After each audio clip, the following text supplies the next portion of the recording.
라고 주장하는 사람들은 과학과 창조론은 충돌되는, 진화론과 창조론은 서로 충돌되는 이론이고 신앙과 자연은 양립할 수 없는 것이 되어버리는 거예요. 무슨 얘기인지 아시겠죠? 그래서 저는 창조론을 하면 떠오르는 게, 창조 이야기를 가만히 보면 세상을, 사람이 엿새째, 마지막 날 엿새째 지어지잖아요. 그죠? 앞에 걸 누가 보고 썼을까요? 본 놈이 하나도 없네? 빛이 생겨라, 물이 생겨라, 빛나는 물건이 생겨서 하늘에는 어쩌고저쩌고 땅에는 뭐고 집짐승 이런 거 다 식물 이런 거 지어내실 때 본 사람이 아무도 없잖아요. 그때 사람이 없었는데, 그죠? 사람이 없었는데 누가 보고 써 그걸? 말이 안 되잖아요. 그죠?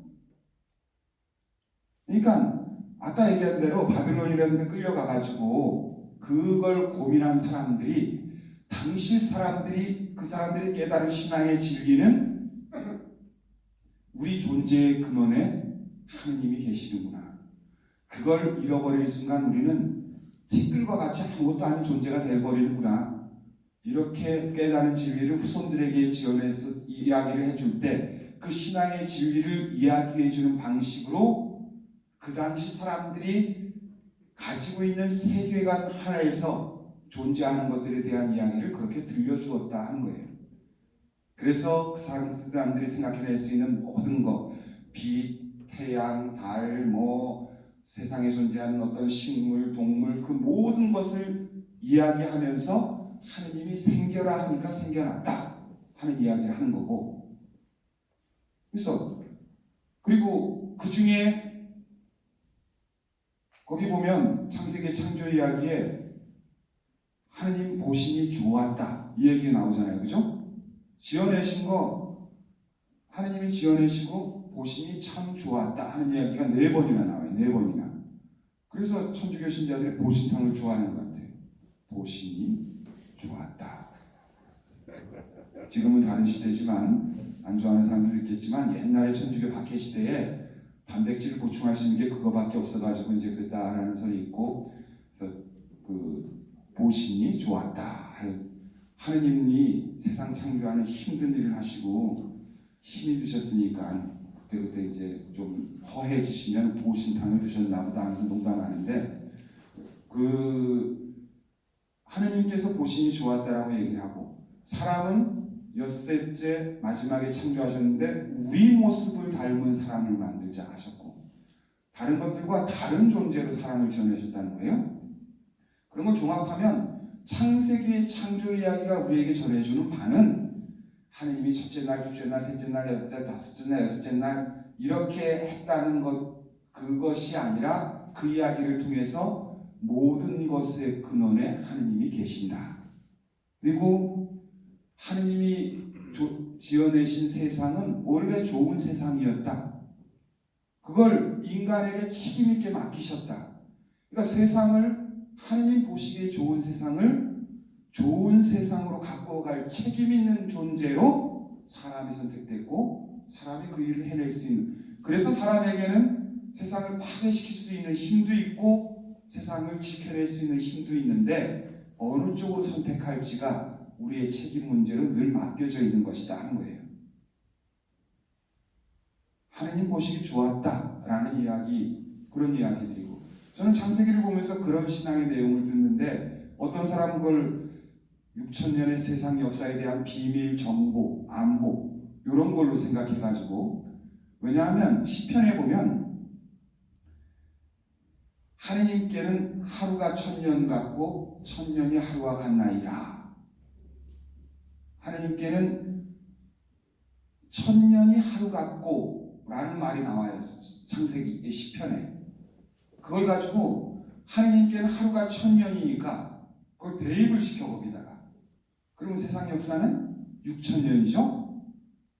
그죠? 엿새 동안 세상을 창조하시고 일의 날 쉬셨으니까 하루가 1000년 같으니까 1000년을 하루하루에 집어넣으면 6000년이잖아요. 그죠? 근데 창세기에 나오는 족보를 다 따져보니까 지금 6000년이 됐단 말이에요. 지금이 2000년 되니까 대략 거기에 시기적으로 맞으니까 그래서 지금은 이제 종말의 때가 왔다. 가지고 있는 거 다 바치고 종말의 때를 맞이하자. 요런 게 시한부 종말론인 거예요.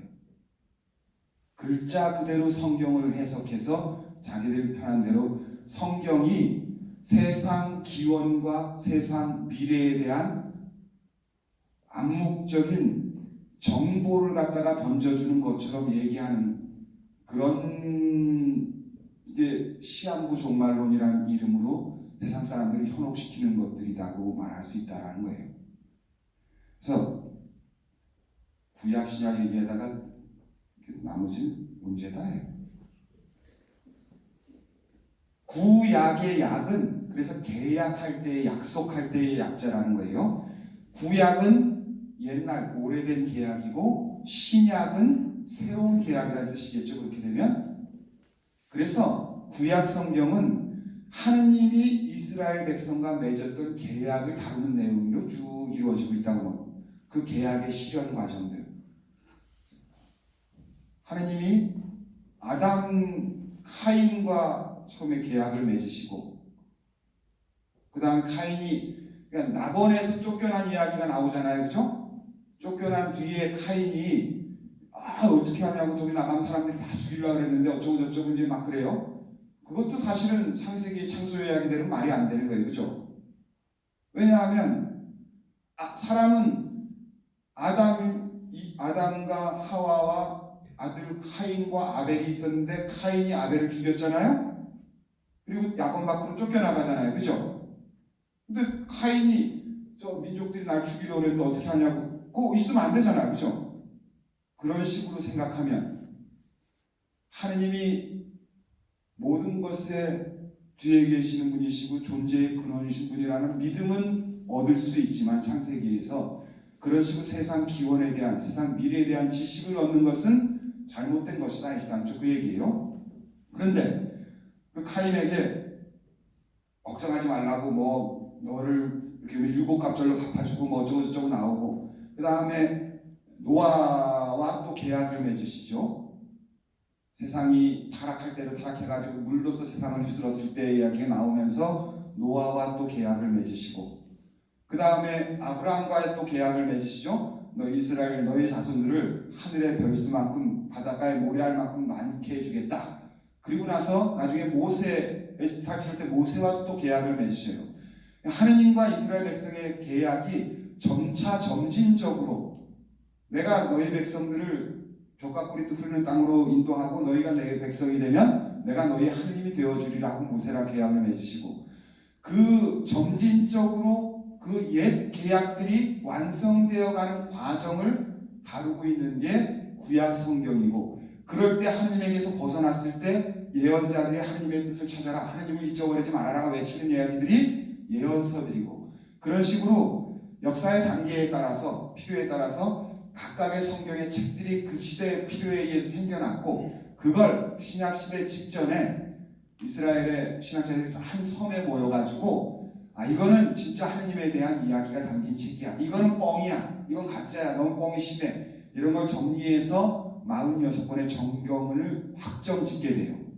그게 46권의 구약 성경이에요. 그리고 그 예수님 이전까지의 이야기들이 거기에 담겨 있는 거고 그리고 예수님 이후에 예수님 탄생 이후에 예수님 때부터의 이야기를 적은 책들 예수님에 대한 이야기 사도들, 그 제자들, 사도들의 활동에 대한 이야기 그리고 사도들을 비롯한 사람들이 쓴 서간문, 편집글에 대한 이야기들 그리고 요한묵시록 이렇게 해서 27권의 예수님이 구약에서 점진적으로 발전되어 온 계약이 예수님 시대에 이르러서 온전히 새롭게 예수님을 통해서 완성되었다고 말하는데 어저께 제가 계시를 얘기하면서 구약의 계약이 점진적으로 나오다가 예수님에게서 최종적으로 완성됐다. 더 이상의 다른 하느님이 당신을 드러내는 게 계신데 하느님이 직접 사람이 되셔서 우리 가운데 오셔서 함께 더불어 사셨으니까 그보다 더 하느님을 알 수 있는 길은 없다라는 거예요. 그렇죠?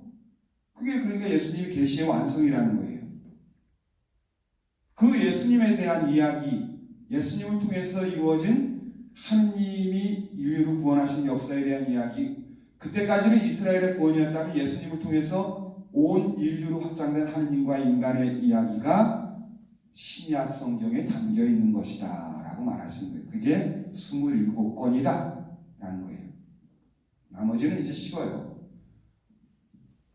복음서란 무엇을 말합니까? 신약성서 중에서 직접적으로 예수님의 말씀과 행적을 담은 마테오, 마르코, 루가, 요한의 네 가지 책을 말합니다. 복음서 중에서 마테오, 마르코, 루가 복음서는 맺으며 쓰여졌기 때문에 공간 복음이라고 부릅니다. 신약 성경에 27권이 있다 그랬는데 그 중에 예수님의 말씀과 행적을 담은 책은 4권이에요. 그게 복음서라고 우리가 부르는 책들이에요. 마테오, 마르코, 루카, 요한. 그런데 구약 성경이 그렇게 시대에 따라서 흐름에 따라서 쓰여진 것처럼 예수님의 행적도 처음부터 따라다니면서 누가 적진 않았을 거예요. 그죠? 예수님의 행적을 제자들이 따라다니면서 서기가 있어가지고 옛날 조선 시대 왕조실록 쓰는 것처럼 사관 누가 계속 따라다니면서 사관이 적고 뭐 오늘은 방귀를 몇 번 뀌셨습니다. 뭐 화장실을 몇 번 가셨고 이런 것까지 다 적었대잖아요. 조선 시대에. 예수님의 행적을 그래 따라다니면서 쓸 일은 없었을 거예요. 그죠? 예수님의 행적이 기억되는 것들이 남아 있었겠죠. 사도들에게. 예수님이 이러셨던 분이야. 근데 이 사도들이 한 분씩 순교하기 시작하고 세상을 떠나기 시작하니까 예수님과 직접 함께 살았던 사람들이 점점점 줄어들기 시작하는 거예요. 그죠? 사도들이 복음을 전하다 보니까 복음을 전하러 가다 순교하신 분도 있고 죽은 분들도 있고 뭐 이렇게 하다 보니까 예수님의 행적과 말씀을 직접적으로 체험한 직제자들이 점점점 줄어들기 시작하면서 이러다가 다른 지역에서는 뭐 누가 예수님 이름으로 뭘 하는데 직접적으로 예수님과 관계 없었던 일까지 막 하고 어떤 데 동네에서는 예수님에 대해서 아주 어린 시절에 이랬대더라 저랬대더라 얘기까지도 막 지어져서 나오고 뭐 별의별 얘기들이 다 나오는 거예요. 온갖 잡스러운 유머까지도 나오고 이러다 보니까 예수님의 행적을 잘 정리할 필요가 있겠다 해서 예수님의 말씀과 행적을 정리하는 사람들이 생겨나기 시작했어요. 그런 자료들이 여러 개 있겠죠. 그죠? 여러 개 생겨났겠죠. 각 동네에서나 이쪽에서나 저쪽에서나. 다만 그 여러 개 생겨난 것 중에 예수님의 행적과 말씀을 직접적으로 체험한 사람들이 기반되어 있는 곳에서 더 정확하고 더 정직하게 쓰였을 거예요. 그 중에서 마테오, 마르코, 루카 이 세 가지 복음서는 공통의 자료를 기반으로 하고 있어요. 왜냐하면 보면 같은 이야기를 아주 비슷하게 다루는 내용이 너무 많아. 이렇게 보면 그래서 이 세 권이 쓰여질 때 참조한 공통된 자료가 있을 것이다 라고 가상을 하고, 왜냐하면 그 문서학적으로 다 학자들이 비교 검토해 본 결과 마테오, 마르코, 루카 이 세 복음서는 서로 공통의 어떤 것을 기반으로 하고 있다. 거기다가 자기들이 체험한 내용을 덧붙이거나 살짝 이렇게 각색을 한 경험들이 있지만 기본적으로는 공통적인 어떤 것에 체험을 두고 있다라고 하는데, 그렇게 공통된 어떤 것에 기반을 두고 있는 것을 근거로 하기 때문에 공통적으로 관련되어 있다 해서 공관복음이라고 부른다는 거예요. 그래서 세 복음서는 같은 내용을 다루는, 같은 내용인데 전하는 뉘앙스가 조금씩 틀리고, 예를 들어서 상상설교 같은 경우에 마테오, 루카복음은 가난한 사람은 행복하다 이렇게 얘기하고 있는데, 마테오복음은 거기에 자기가 생각하는 걸 조금 덧붙이는 거예요. 마음이 가난한 사람은 행복하다 이렇게. 무슨 얘기인지 아시겠죠? 그렇게 아주 조금씩의 차이들이 있는 것들을 어쨌든 예수님에 대한 말씀과 행적이고 다르지만 같이 묶어놓은 책들이 네 복음서고, 그 중에 세 개는 서로 연관이 있다 하는 걸 공관복음이라고 부른다는 거예요. 그리고 요한복음은 그것과 별개로 쓰여졌다고 믿혀져 있고, 그 그 다음에 중요한 책이 그 예수님을 직접 체험한 제자들의 활동한 내용을 적은 게 행적과 말씀 적어놓은 책이 사도행전이에요. 사도행전의 저자는 루카복음서의 저자와 같다고 알려져 있어요.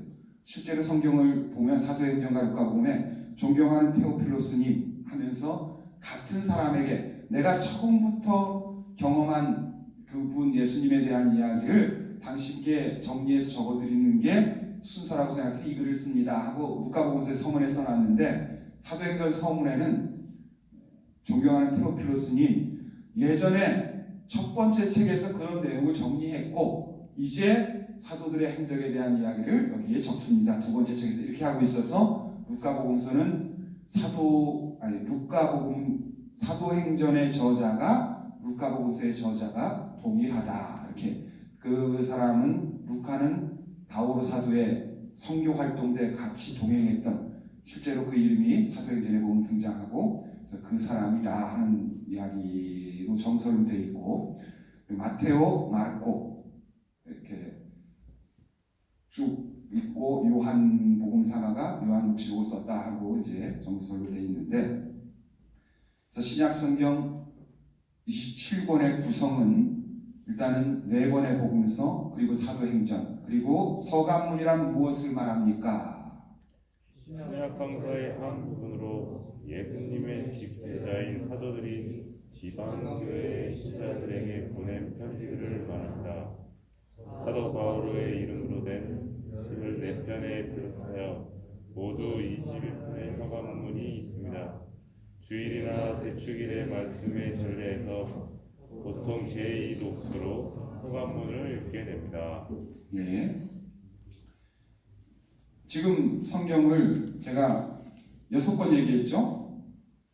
사복음서, 신약성서 중에서 사복음서와 사도행전, 요한묵시록, 그죠? 나머지 21권, 27권 중에서 6권을 빼면 21권이잖아요, 그죠?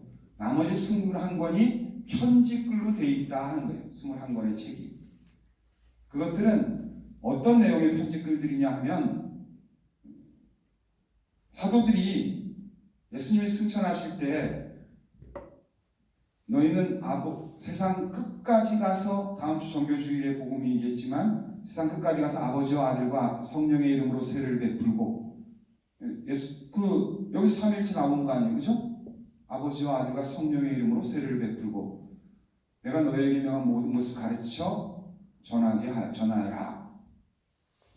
이렇게 예수님이 전교 명령을 마지막으로 남겨놓고 승천하신 뒤에, 예수님이 승천하시고 나서 부활 후 50일 만에 성령을 받게 되고 제자들이 모여서 있는데, 그 뒤에 제자들이 그 말씀대로 세상 곳곳에 나가가지고 예수님을 전하기 시작하고, 예수님을 주님으로 믿고 따르는 사람들이 생겨나기 시작하니까 지역마다 공동체가 생겨나기 시작했겠죠, 그죠? 그렇겠죠? 네.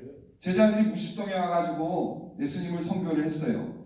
그랬더니 그분을 주님으로 믿고 따르겠다는 사람들이 생겨났어. 그래서 지금 우리가 교회가 아니더라도 그 사람들이 일주일에 한 번씩이나 이렇게 모여가지고 예수님의 이름으로 너희에게 이것을 행하여라 했던 만찬 예식을 되풀이하면서 가진 것을 나누고 서로 일치된 어떤 친교에 이르는 삶을 살기 시작했어요. 그 공동체에 그 사도가 계속 머물렀냐 하면 이 동네에서 어느 정도 됐으면 다음 동네로 갔을 거 아니에요, 그죠? 다음 동네로 또 가다 보니까 내가 저 사람들한테 이렇게 가르쳐놨는데 지금 우리가 사도들이 떠나고 나니까 개판으로 산다네. 이제 지들끼리 지지고 볶고 싸우고 누가 옳으냐 그러냐 하고 누가 제일 높은 사람이 되어야 되냐 하기도 하고, 그럴 때 사도들이 편지를 쓰기도 하고, 왜 그렇게 내가 너희들한테 그렇게 가르쳤느냐, 예수님이 그렇게 하라고 했느냐 하면서 야단치는 글도 있고 격려하는 글도 있고, 떠나간 뒤에 여러분들이 이렇게 살고 있다는데 그 소식을 듣고서 매우 기쁩니다. 예수님이 우리에게 이렇게 가르치셨으니까 그 힘으로 힘내서 더 잘 살아가십시오. 이런 격려하는 글도 있고, 어떤 사람에게 개별적으로 보내는 편지도 있고, 그런 것들이 서간문의 형식으로 그래서 21권이 되어 있는데 그 중에 14편은 바오로 사도라는 이름으로 되어 있다 하는 거예요. 마지막 요거 하고 한반도 평화를 위한 기도로 같이 하도록 마칠게요. 가톨릭 교회의 가장 기본적인 4가지 믿을 교리는 무엇입니까? 천주 존재, 삼위일체, 상선설화, 강생구소. 네, 이 4가지를 천주교의 4대 교리라고 불러요. 그래서 대세를 주는 사람한테 이렇게 얘기하는 건데 이 내용들은 벌써 어느 정도 다 얘기가 됐어요. 천주 존재, 하느님께서 계시다는 것을 믿는 것. 하느님을 믿는 것이 천주 존재고 그 하느님이 삼위일체 하느님이시라는 거고 그리고 그 삼위일체 하느님은 예수님이 사람으로 나셔서 우리를 위해 세상을 죽으심으로 세상을 구원하셨다. 하느님께서 사람이 되어 오셨다. 하느님은 존재하시고 그분은 삼위일체이신데 그 중에 성자 예수 그리스도는 사람이 되어 우리 가운데 오신 하느님이시다. 이게 강생구속이고 그래서 그분을 믿는 사람들이 그 하느님께 앞에 마지막으로 책임을 져야 한다 하는 이야기가 상선보락이라는 표현으로 이렇게 예전부터 천주교의 4대 교리로 이루어져 온 것이라고 말할 수 있어요. 네, 오늘 여기까지 하고 또 다음 거 보충할 때 나머지도 설명하도록 하고 함께 주목경 마치 한반도 평화를 위한 주목경 마치면서 교리 마치겠습니다. 성부와 성자와 성령의 이름으로 하늘에 계신 우리 아버지의 이름이 거룩히 빈다시며 아버지의 나라가 오시며 아버지의 뜻이 하늘에서와 같이 땅에서도 이루어지소서. 오늘 저희에게 일용할 양식을 주시고 저희에게 잘못한 일을 저희가 용서하오니 저희 죄를 용서하시고 저희를 유혹에 빠지지 않게 하시고 악에서 구하소서. 은총이 가득하신 마리아님 기뻐하소서. 주님께서 함께 계시니 여인 중에 복되시며 태중의 아들 예수님 또한 복되시나이다. 천주의 성모 마리아님 이제와 저희 죽을 때 저희 죄를 위하여 빌어주소서. 아멘. 영광이 성부와 성자와 성령께 평화의 모후여 한반도의 평화를 위하여 빌어주소서. 평화의 모후여 세계 평화를 위하여 빌어주소서. 아멘. 성부와 성자와 성령의 이름으로 수고들 하셨습니다. 고맙습니다.